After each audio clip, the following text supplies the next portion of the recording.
The line outside the grand ballroom of the Hawthorne Tower began forming before sunrise, a strange mixture of polished shoes, designer perfume, nervous smiles, and quiet ambition. Men in tailored suits rehearsing clever introductions.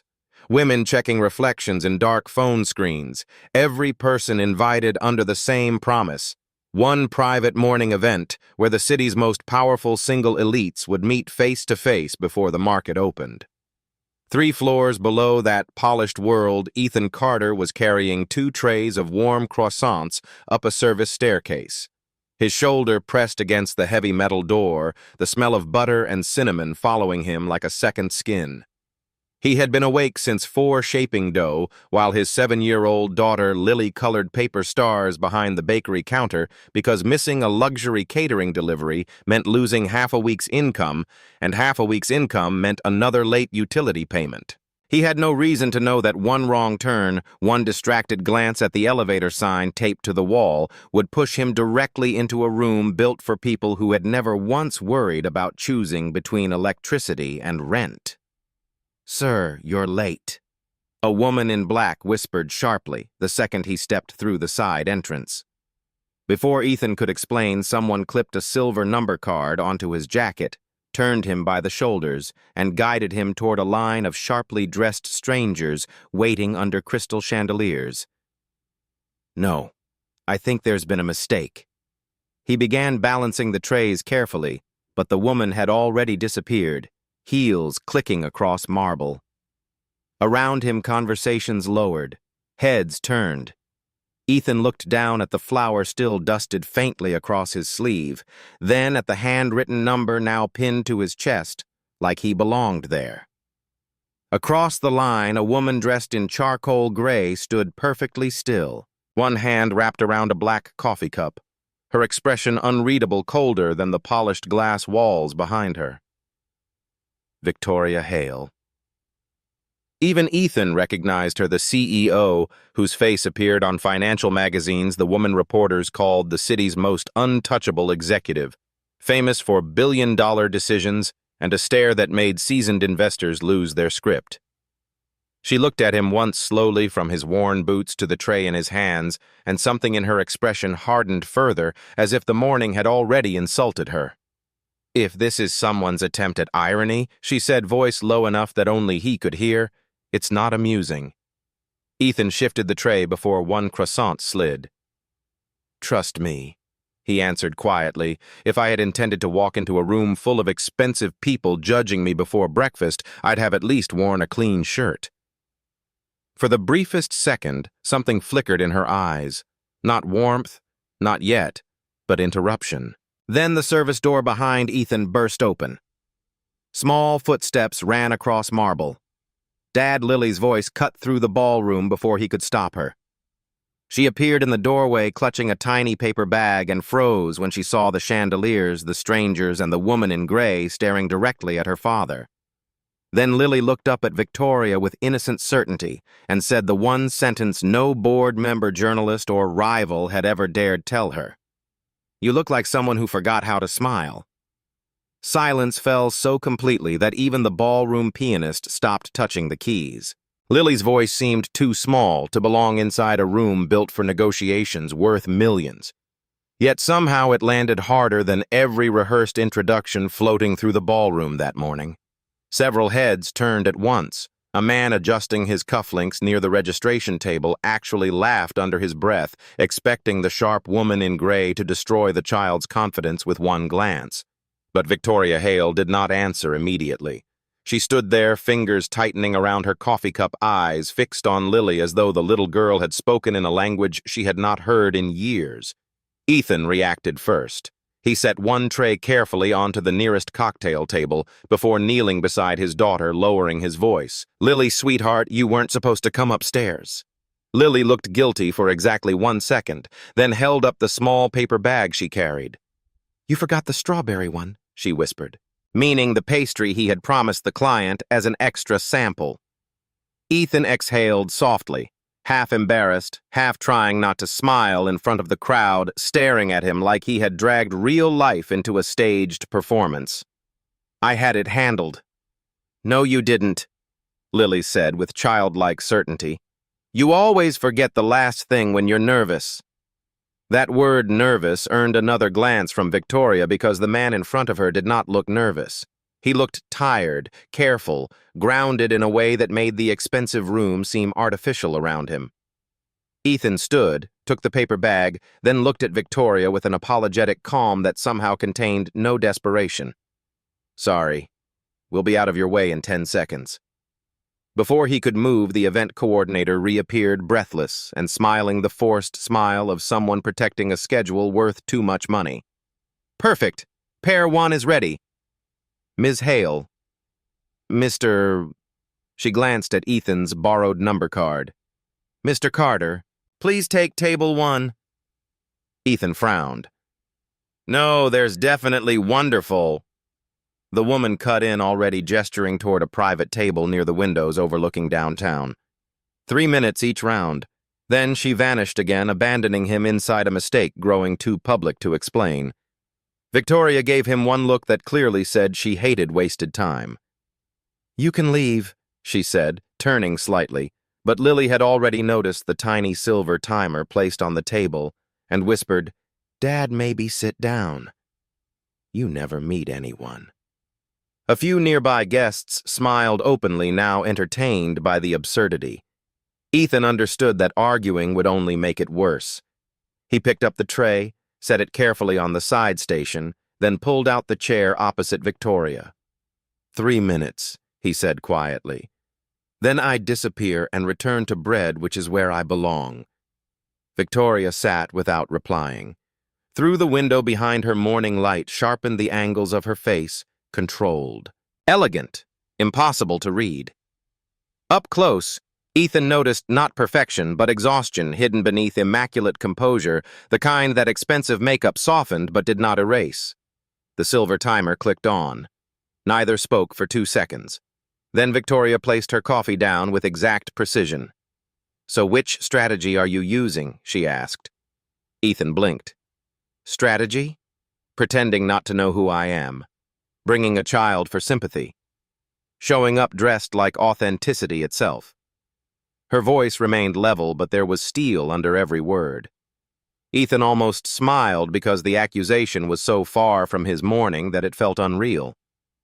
"My strategy was delivering croissants to ballroom 7 before they got cold.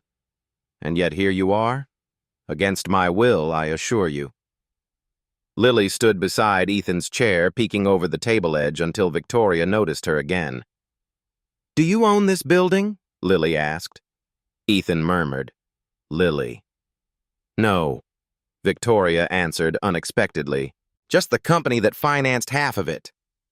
"That sounds lonely," Lily said.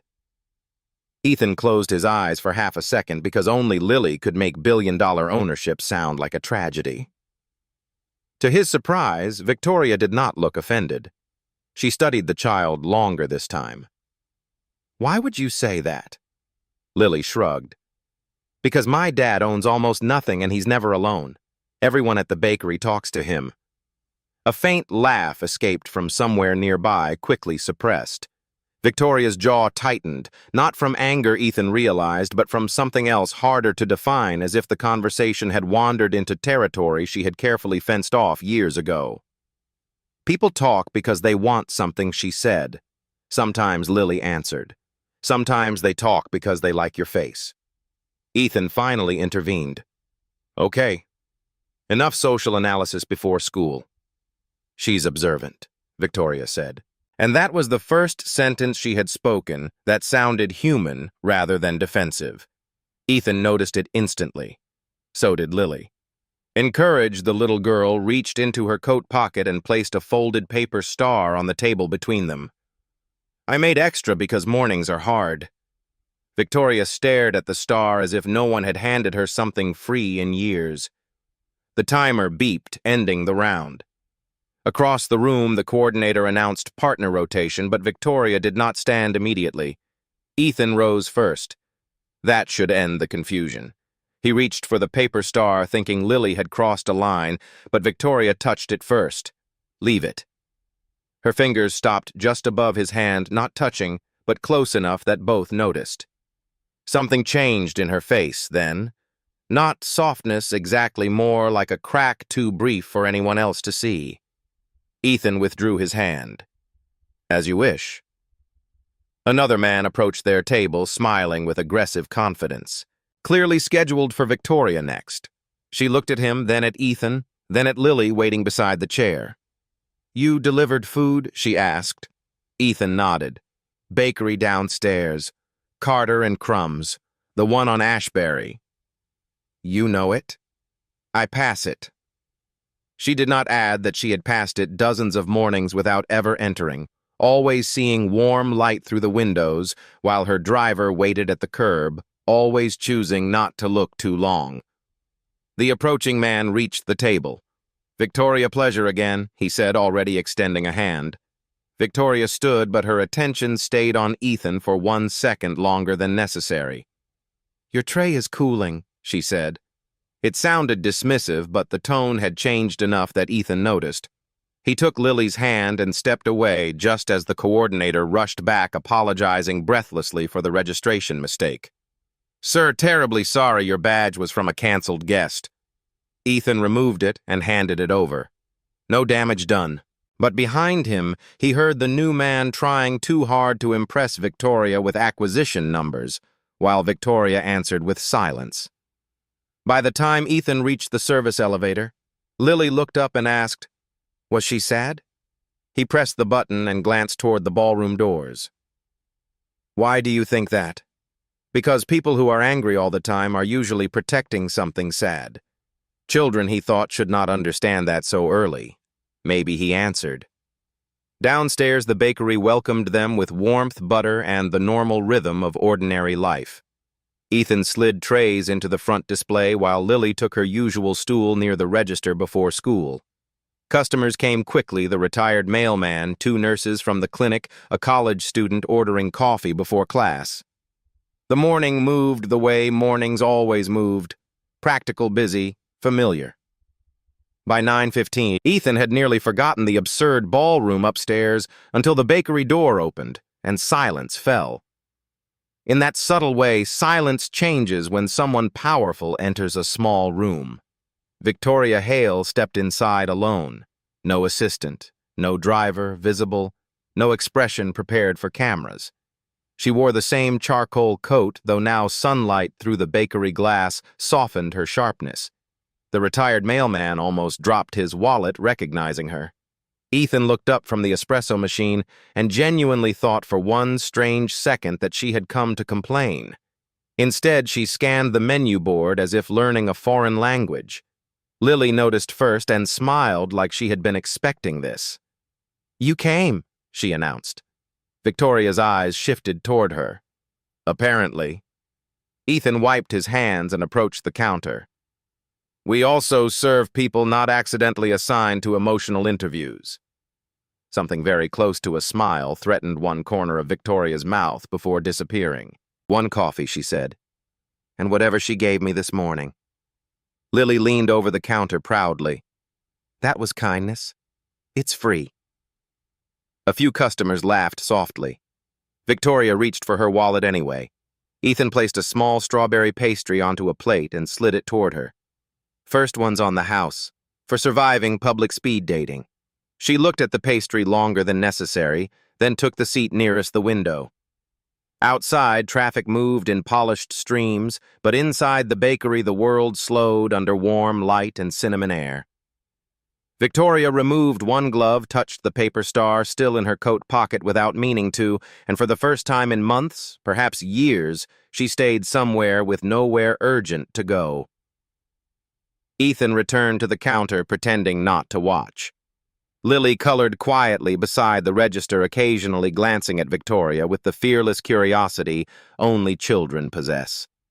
The city's coldest CEO lifted the pastry, tasted it, and something almost imperceptible shifted in her expression. Not pleasure alone, but recognition, as if warmth itself had returned, disguised as strawberry and butter. Ethan noticed, because he had learned after loss, that tiny changes often meant more than dramatic ones. He did not know yet that this morning would return tomorrow and the morning after that, until neither of them could pretend the wrong line had ended where it began. Victoria returned the next morning at exactly 7:12, early enough that the city outside still carried that unfinished silence between rush hour and sunrise, when delivery trucks moved like shadows and the bakery windows reflected more sky than traffic. Ethan noticed her before the bell above the door rang because her driverless black sedan stopped across the street and remained parked longer than necessary, as if even arriving required an internal negotiation she did not want to admit she was having. Inside the bakery glowed gold under hanging lamps, fresh brioche cooling on metal racks, espresso steaming cinnamon lifting through warm air in slow, invisible waves. Lily sat on her stool near the counter finishing homework before school legs swinging, humming quietly while drawing tiny stars in the margin of her notebook. Ethan was sliding a tray of almond pastries into the front case when Victoria stepped in wearing a dark wool coat and no expression prepared for anyone. No makeup team, no assistant, no corporate armor beyond posture and silence. She looked almost younger in ordinary morning light, though the restraint in her eyes remained intact, as if softness had to be monitored before entering public space. Ethan pretended not to register the precision of her return.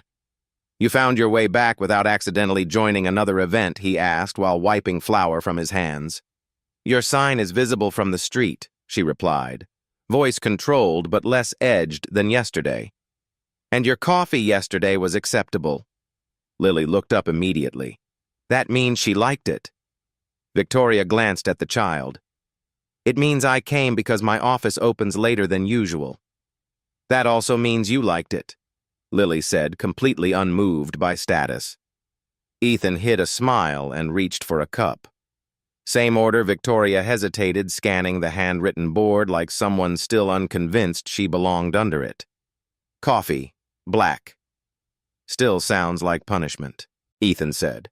"Coffee doesn't need decoration. Neither do people," Lily added.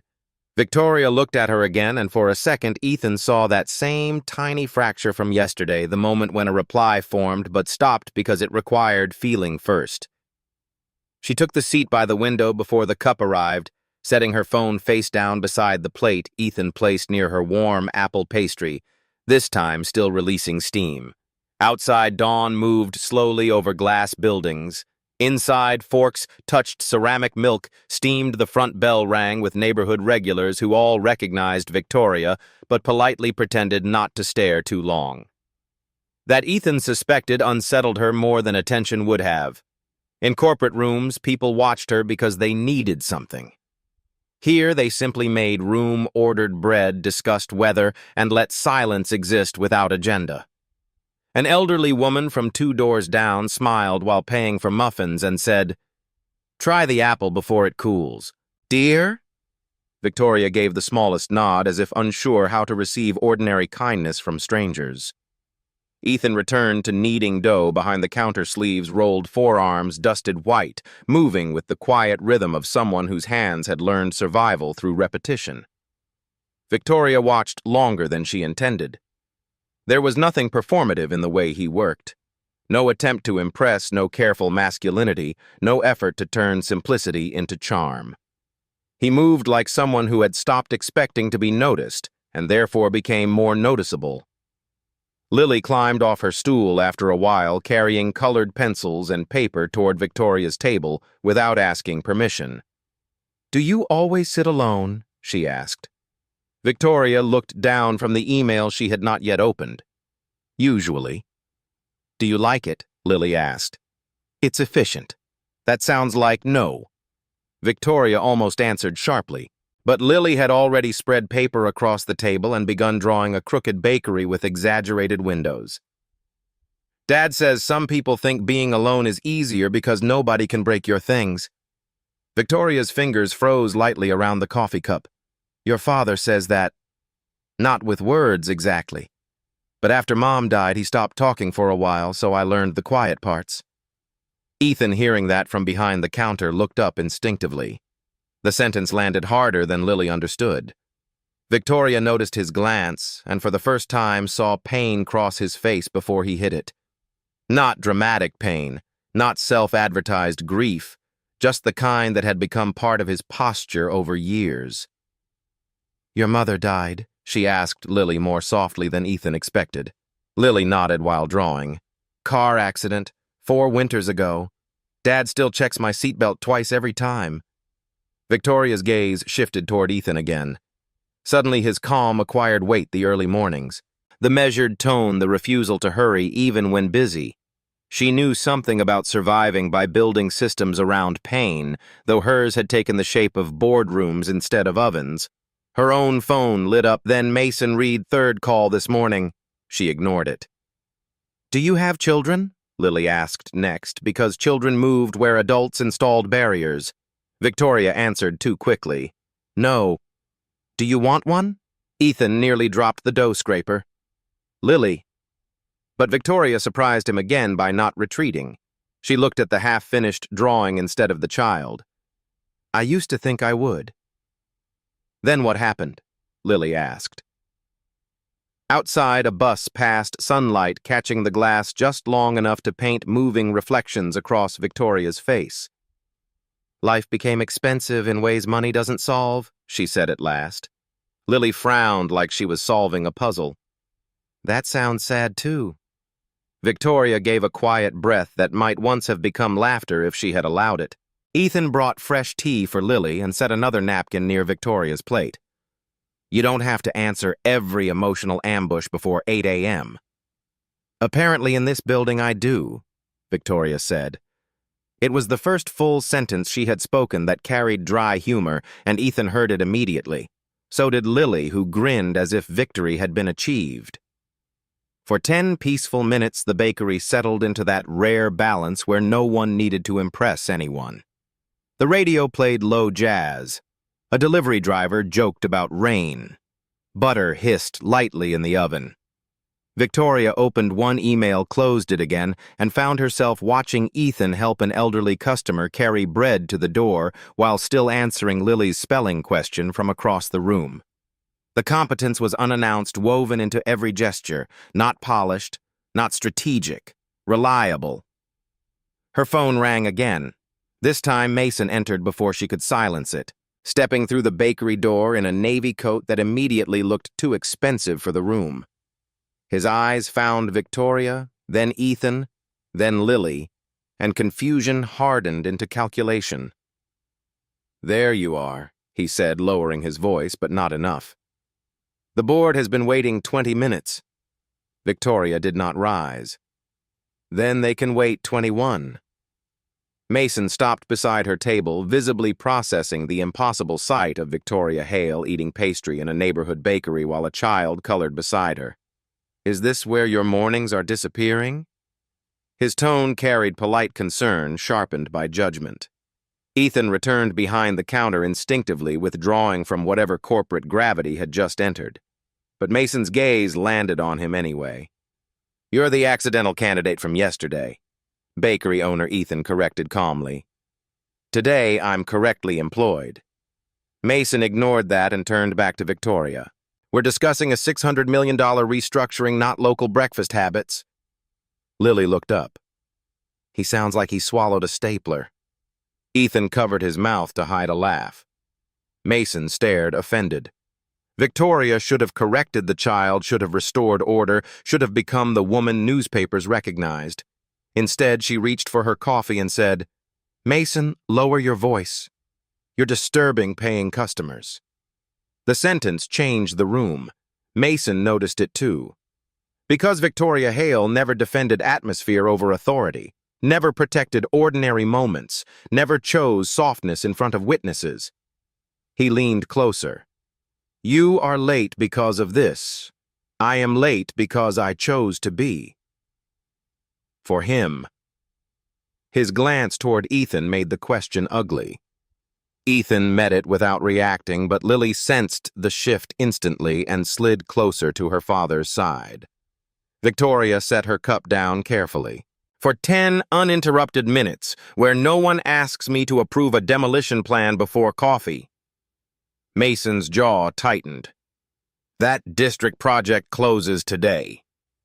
Ethan heard the phrase, demolition, and looked up involuntarily. Mason noticed. Ashbury Block. Old commercial properties. Including this strip, I believe. Silence dropped between them. Ethan's hand remained on the counter edge. Victoria turned slowly toward Mason, and for the first time since entering, real cold entered her expression again. But now it pointed elsewhere. We are not discussing active contracts here. Mason lowered his tone, but not his warning. Then perhaps you should discuss them where they belong. He left after that, carrying corporate pressure back into the street, but the warmth he disrupted did not fully return immediately. Lily looked between Ethan and Victoria. What's demolition? Ethan answered first. Sometimes buildings get replaced. Does that mean our bakery? Victoria did not answer immediately because for the first time the project file she had signed weeks ago had walls light smell and a child sitting inside it. Ethan resumed wiping the counter as though the question did not matter, but the stillness in his shoulders betrayed him. Victoria looked at the paper star still tucked partly from her coat pocket, then at the oven light reflecting in the glass case. Something had entered her morning now that spreadsheets had failed to carry consequence with faces. And for the first time in years, the city's coldest CEO felt the first clear discomfort of caring before she had decided whether she wanted to. Victoria left the bakery that morning with Mason's words still hanging behind her like smoke. But for the first time in years, the elevator ride back to the executive floor did not restore her usual emotional order.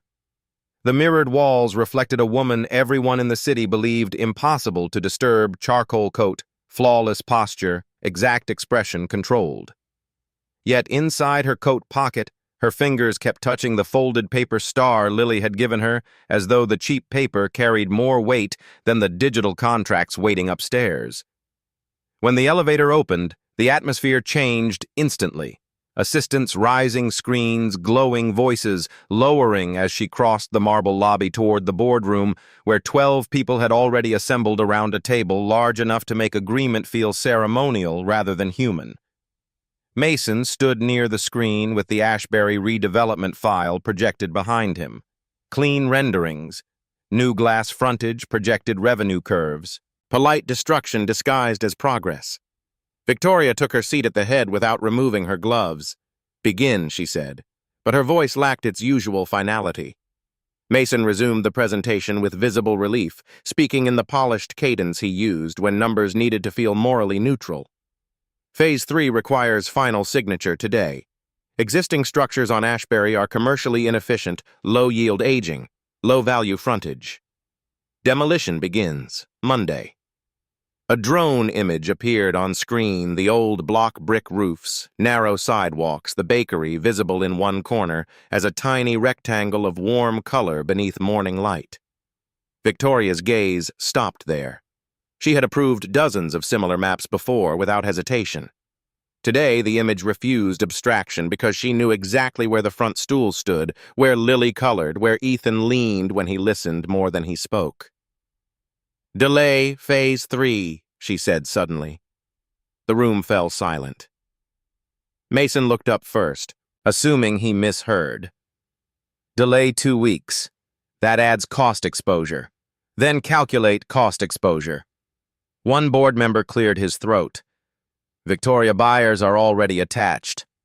She did not look away from the screen. Then buyers can wait.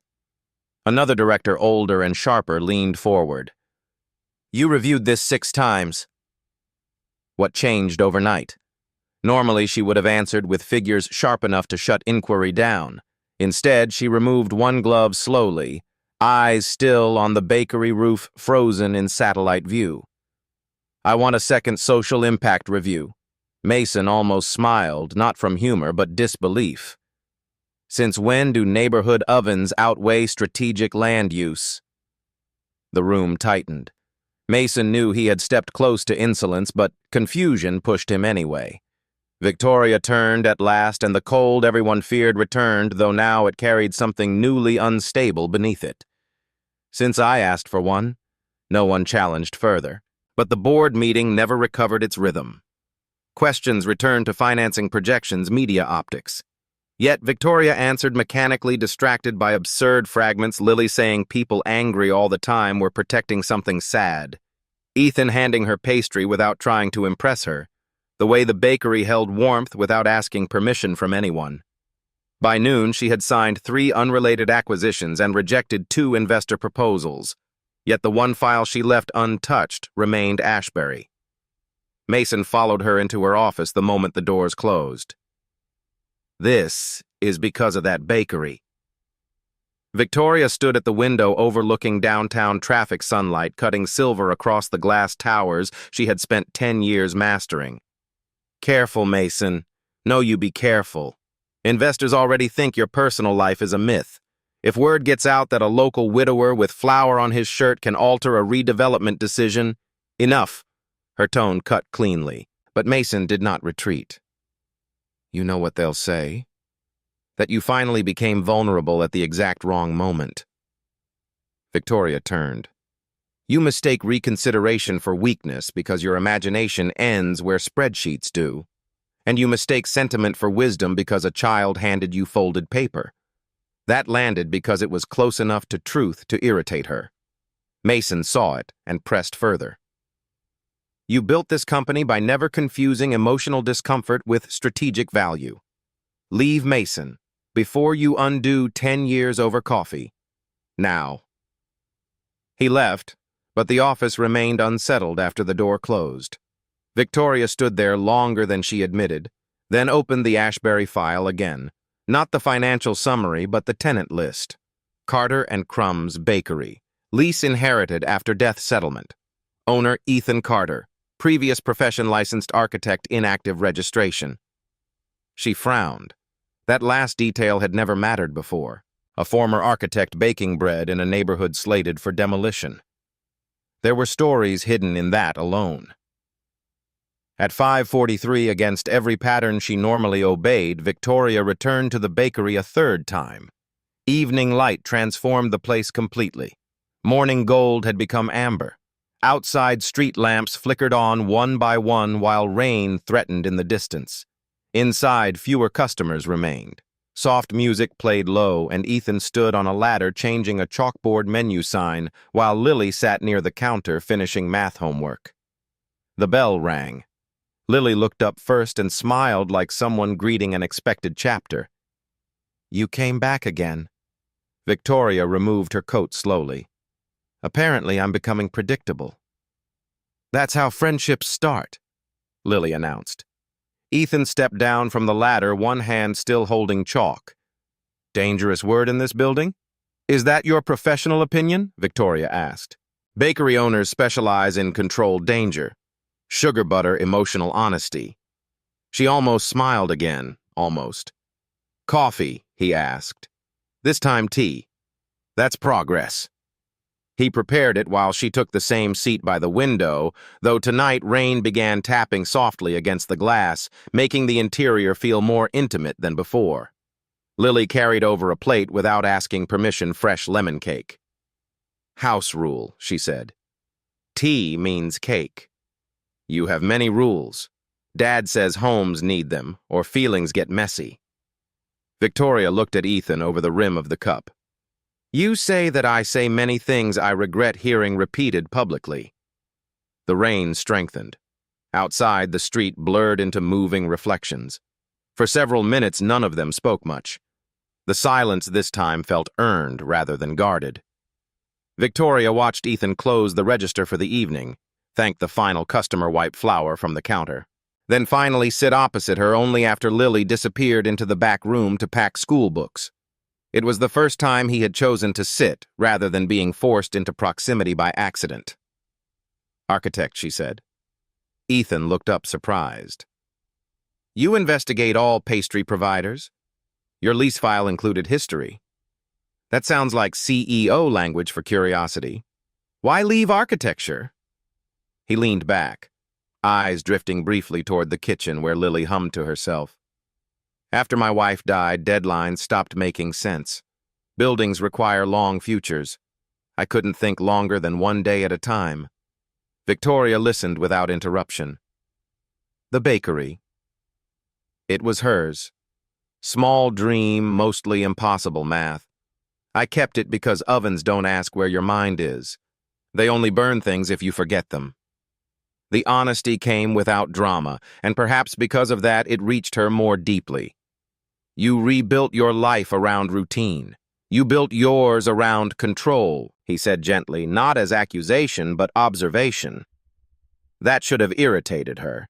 Instead, it felt accurate enough to disarm. Control is cleaner than grief, for a while. Rain ran harder down the glass. Somewhere outside, thunder rolled low. Victoria turned the cup between her fingers. People assume powerful women fear softness because it weakens authority. Do they assume wrong?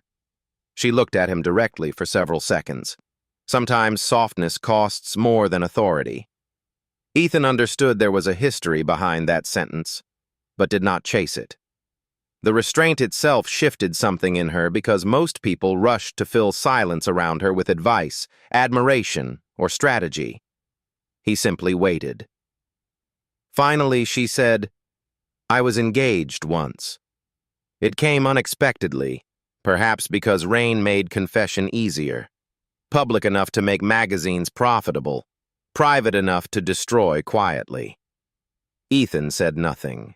He spent 2 years building trust while negotiating side deals against my company through my father's old contacts. Her voice stayed level, but now level required effort. The wedding ended 3 days before it began. Since then, people call me cold because cold is efficient. Ethan leaned forward, slightly elbows on knees. Cold isn't the same as healed. The sentence landed harder than she expected because it held no pity. Before she could answer, Lily returned carrying a jar of colored sugar stars and stopped when she sensed the quiet between them had changed. "Did I interrupt?"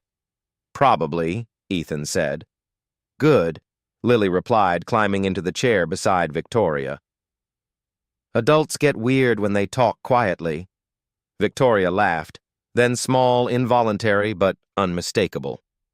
Ethan froze because the sound changed her face completely, removing years in one breath. Lily noticed too and widened her eyes dramatically. "See, you had one." "Had one what?" Victoria asked. A smile. "Temporary malfunction." "No," Lily said seriously. "It fits." Outside, thunder cracked closer. The lights flickered once, then steadied. Victoria looked toward the window, then at the time. "My driver left an hour ago." "Storm's getting worse," Ethan said. "Stay until it passes." A sentence so ordinary should not have felt dangerous, yet it did, because staying somewhere simple by choice had become foreign to her. She remained seated. Ethan rose, lit the warmer lamps, and the bakery shifted into deeper amber shadows, rain painting moving silver across the glass. Lily fell asleep 15 minutes later with her head on folded arms beside homework pages. Ethan lifted her carefully and carried her to the back office sofa, returning quieter than before. When he sat again, the bakery felt smaller, softer, suspended outside the city's usual demands. "Mason said demolition starts Monday," Ethan said at last, not accusing, just naming what now existed between them. Victoria did not lie. It was scheduled. Was I delayed it? Because of Lily. Because I realized files lie by omission. He studied her then, not the CEO, but the woman sitting in borrowed warmth while rain trapped both of them in one room. "You don't owe us rescue." "Maybe not," she said, "but perhaps I owe myself one decision not made by fear, disguised as discipline." Neither moved for a while after that. Rain softened. Somewhere in the back, Lily slept. The city beyond the glass kept rushing, buying, negotiating, erasing. But inside Carter and Crumb's, something fragile and dangerous had begun. Not romance yet, not trust fully, but the first unmistakable evidence that both of them had stepped beyond the stories they had been using to survive. By Monday morning, the rain had disappeared, but the tension it had left behind seemed to settle over Ashbury Street like invisible weather. Ethan unlocked the bakery before sunrise with a heaviness he refused to show Lily, though he had barely slept. Across the street, 2 Black City vehicles were already parked near the corner, and farther down the block, a demolition survey crew stood beside orange markers, speaking quietly while checking clipboards. Lily noticed them through the window while arranging napkins near the register. "Are they here for us?" she asked. Ethan tied his apron more slowly than usual. "They're here for the whole block. But you said maybe not. Sometimes adults say maybe when they're trying not to scare children." Lily fell silent, and that silence hurt him more than any official letter had. By 7:15, the first regular customers arrived, each pretending not to have heard the rumors already spreading through the neighborhood. Mrs. Meyer. Donnelly from next door bought 2 rolls she did not need. The retired mailman stood longer than usual near the door. Even the morning light entering the bakery felt uncertain. Softer waiting. Then, at exactly 8 o'clock, 3 dark sedans stopped outside, and every conversation inside the bakery disappeared. Mason Reed stepped out first, carrying a folder expression professionally unreadable. Behind him came 2 legal officers, and then Victoria Hale herself. No coat today, no assistant, no press, only a dark navy suit, and a face calm enough to stop panic before words began. Ethan remained behind the counter, one hand resting near the espresso machine, Lily standing beside him. Mason entered first. "We need 5 minutes," he said. But Victoria moved past him before he finished. She placed a single document on the counter between herself and Ethan. "Not 5, she said quietly. "Just 1 signature." Ethan looked down. It was not a demolition order. It was an amended redevelopment agreement, Ashbury's front block preserved, protected under a community heritage clause, Hale Dynamics funding structural restoration instead of demolition. Carter and Crumb's Bakery listed first among retained properties. Ethan looked up slowly. "You rewrote the project." Mason exhaled sharply behind her, clearly still unconvinced the decision was wise. "She overruled the board at 6 this morning," he said, almost accusing. Victoria ignored him. "The board wanted clean numbers. I informed them clean numbers become expensive when people stop trusting who calculates them." Lily tugged Ethan's sleeve. "Does that mean the oven stays? For the first time in front of corporate witnesses?" Victoria knelt slightly so she was eye level with her. "Yes, the oven stays." Lily threw her arms around her before anyone could react. The gesture was sudden, complete, without hesitation, the kind of embrace adults usually earn slowly, but children sometimes grant instinctively when truth feels safe. Victoria froze for half a second, then rested one hand lightly on Lily's back. Her expression changing in a way Mason had likely never seen, not polished, not guarded, simply human. Ethan watched quietly, something warm and painful moving through him at once, because healing often arrived looking smaller than expected. When Lily stepped back, Victoria rose and looked at Ethan with that same stillness that had once felt cold, but no longer did. "I also reviewed your old architectural license," she said. "The restoration project needs someone who understands both structure and neighborhood memory." Ethan frowned slightly. "You're offering me work. I'm offering you a choice." He glanced around the bakery, the morning light, the familiar shelves, Lily smiling beside Victoria, the life he had rebuilt from grief, one measured day at a time. "And if I choose this place," Victoria's answer came softer than anyone expected, "then I'll keep coming here for tea." That finally made him smile fully, and the bakery seemed warmer for it. Outside, the city continued moving as if nothing historic had happened. But inside that small room, something quiet had been repaired. Not only a building, not only a future, but 2 guarded lives. Learning that sometimes the wrong line entered by accident leads exactly where healing has been waiting.